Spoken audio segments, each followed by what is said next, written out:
What are the challenges to customers developing and adopting a hybrid cloud environment?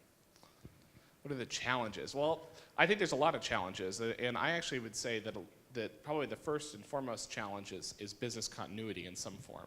Making sure that as you're adapting to using this stuff, whatever your business process is that you're putting on it still works throughout that process. Because I don't know what other people in the room think, but my view is that you got to keep doing whatever it was that was making money and running your business in the first place while you're migrating it. And probably that's the most common mistake, because for me, you watch technology evangelists kind of forget the business piece. It's like, let's move to this. It's like, no, we have to keep our app moving and serving customers while we make the transition. And that's the really interesting part to watch, because it requires quite a lot of skill to make those migrations.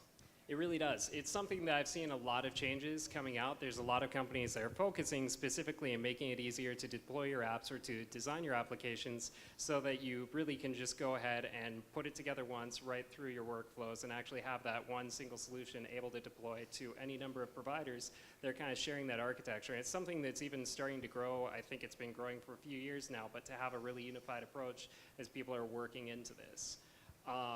But as John said, it's something that only trial and pressure really works into.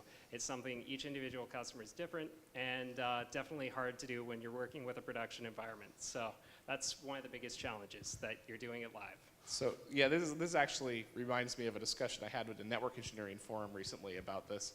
It's very hard to find senior network engineers anymore, and we kind of decided that a bunch of us that have been doing this for a long time talked about it, and we kind of realized that one of the problems is it's really not okay to break the internet anymore as an engineer or somebody who's working in it. And that's really changed fundamentally the way that these challenges are approached, because you have to do a much safer deployment cycle. Whereas 10 years ago, if you broke the whole company for 5 minutes in the middle of the night, it wasn't that big of a deal. Now that's real money when there's actual revenue on these websites and on the infrastructure. You can't do it. But it's led to an interesting paradox in training people how not to break things, because usually the ones who are good at not breaking them are the ones that broke them a while back. It's definitely true. And that's probably another challenge with hybrid cloud. It's just that when people are running a hybrid environment, you're not just sticking into one provider with your public provider where they're fully managing it. It kind of involves your IT team taking what they already have and what they already know and trying to work it into another solution.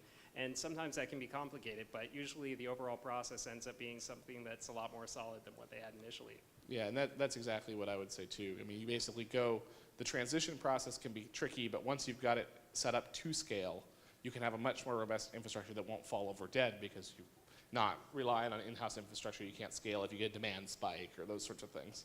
Exactly.